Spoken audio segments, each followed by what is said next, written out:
Andy Ruiz fue la mayor de las sorpresas y la mayor de las inspiraciones en el año 2019. Venció contra todos los pronósticos a Anthony Joshua, lo noqueó y sirvió de ejemplo de que todo se puede en esta vida, basta proponérselo.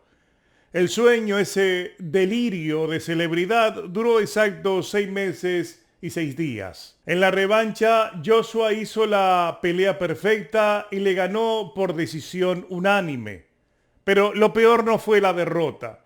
Lo peor fue reconocer por parte de Andy Ruiz que no se había preparado a conciencia para esa revancha y luego la remató su padre al describir explícitamente que el campamento de un Andy Ruiz que llegó con un exceso de 15 libras al pesaje fue un verdadero desmadre. La pregunta entonces que todos nos hacemos es, ¿qué le depara el 2020 para Andy Ruiz? ¿Qué podemos esperar? ¿Cómo volverá Andy Ruiz a ese primer nivel que vivió durante 6 meses? Aquí les tenemos las 5 claves para ese regreso. Cuando hablamos de plataformas digitales, evidentemente nos referimos a dos. DAZN por un lado y ESPN Top Rank por el otro. En DAZN vivió el gran sueño en esas dos multimillonarias peleas. La primera contra Anthony Joshua, que fue el 1 de junio del 2019, y ahora el 7 de diciembre la revancha en Arabia, que como todos sabemos la ganó el británico.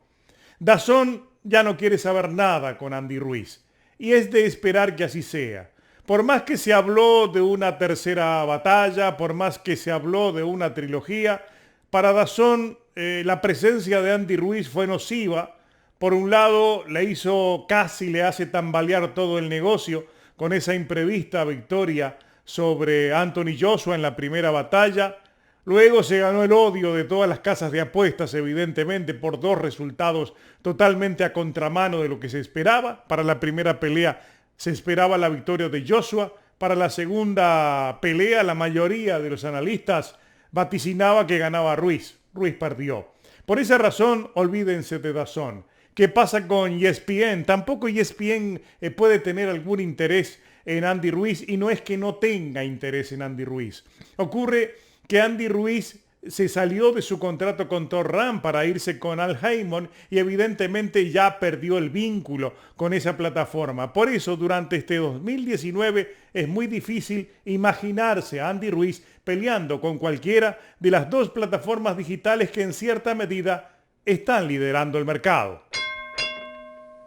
Los posibles rivales, sean los establecidos en el primer nivel como los que están llegando, difícilmente quieran arriesgar una experiencia parecida a la que vivió Anthony Joshua. El propio Joshua, que prometió una tercera pelea, muy pronto estableció una agenda de batallas para el 2019, donde el silencio sobre esa posible trilogía grita muy fuerte que no habrá trilogía. A Deontay Wilder y Tyson Fury, Andy Ruiz sin títulos no es un rival atractivo. Por el contrario, hasta es demasiado peligroso. Y para una figura emergente como el británico Daniel Dubois, tampoco Andy Ruiz es un buen rival para que le sirva como exposición debido a los peligros que supone un hombre que, si lo dejan, puede noquear a cualquiera. La tercera clave son los organismos de boxeo. Y cuando nos referimos a los organismos, debemos citar a la Federación Internacional de Boxeo, la Organización Mundial de Boxeo, la Asociación Mundial y el Consejo Mundial de Boxeo. De todos ellos, solamente han existido, algunas pistas por el lado del CMB, a partir de que en su momento Mauricio Sulaimán, el titular del CMB, se sintió en la obligación de hablar sobre la verdadera tragedia boxística que vivió Ruiz cuando perdió la revancha. Luego de 6 meses de puro halago, también Sulaimán tuvo que caer en la realidad y por un lado lo condenó, realmente lo criticó duramente a Ruiz en el sentido de que no se había preparado para la pelea. Pero por el otro lado, hizo algunas declaraciones un poco para salir del paso, en el sentido de que seguramente el CMB lo iba a tener en cuenta y le iba a dar alguna posibilidad de pelear por un título. El título del CMB lo tiene Deontay Wilder. Imaginarlo enfrentando a Ruiz es muy difícil.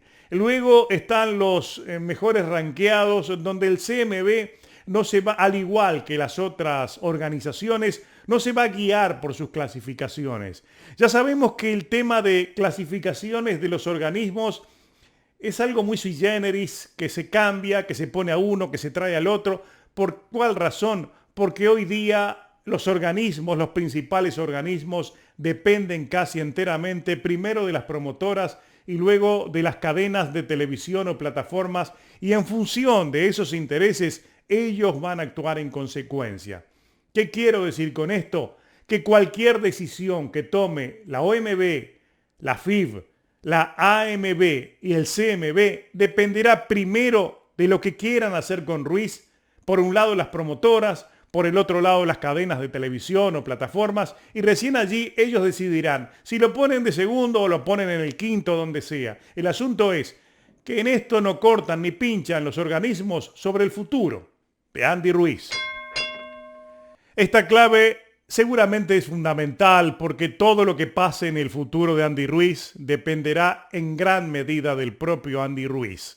Al parecer él comienza el 2020 de una manera normal, lo vemos optimista, se está promoviendo en las redes agradeciendo el gran año 2019 que tuvo, y seguramente diciendo que habrá mucho más Andy Ruiz en este 2020. Esa es una primera señal.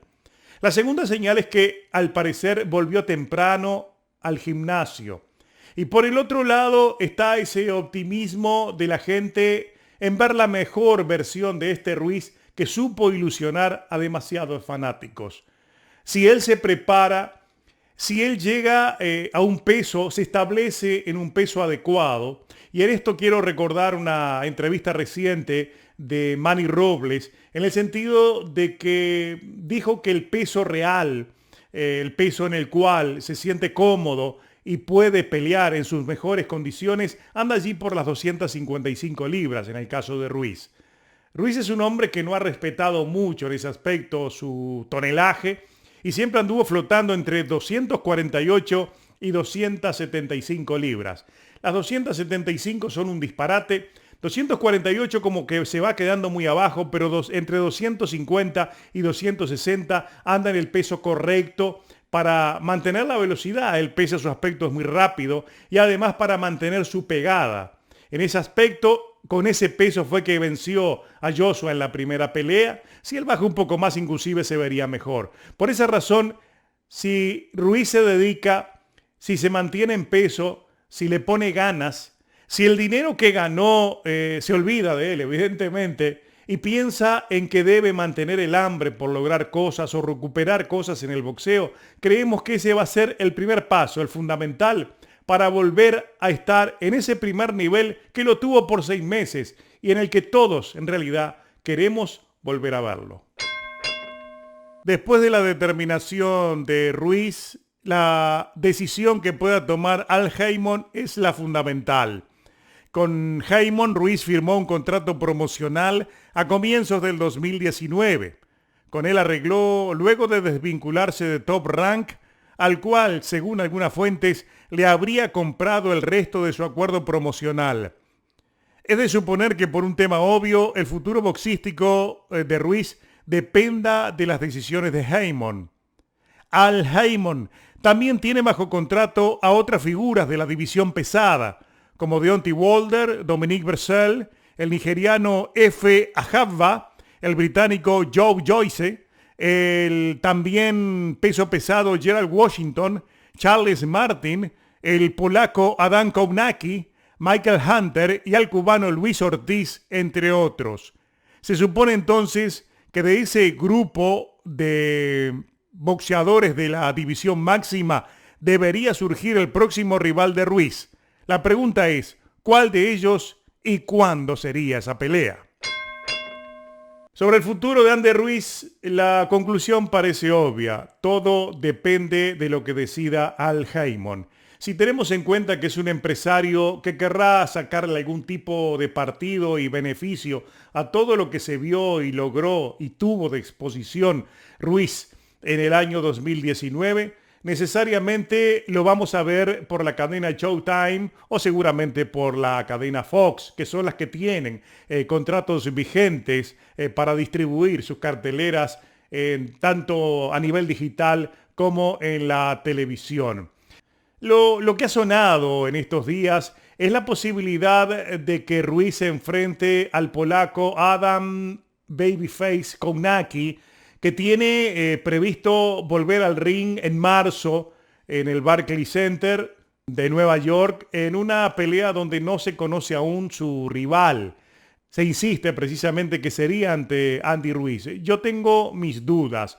Yo pienso de que todo lo que pueda pasar con Andy Ruiz, en la medida de que él se preocupe por recuperarse físicamente, se va a comenzar a decidir a partir de febrero.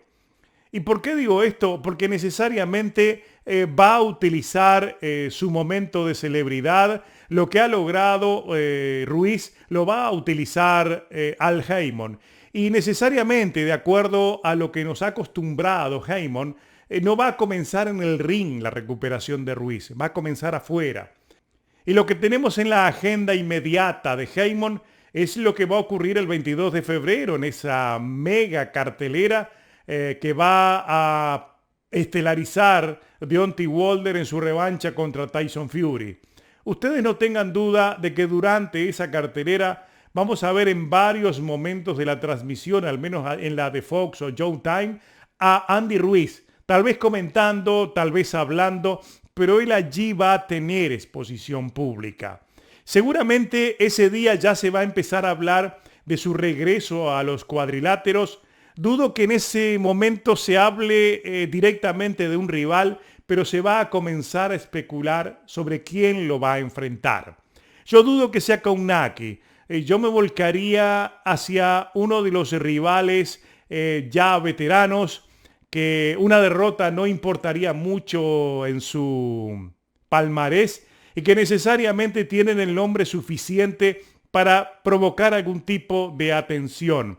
En ese caso, he pensado en nombres como el británico Joe Joyce, que ya tiene más de 35 años, y por el otro lado el cubano Luis Ortiz, lo que sería una pelea muy atractiva por causa de que Ortiz siempre es espectáculo y quién no quisiera ver a los en este momento más representativos campeones latinos en el peso pesado.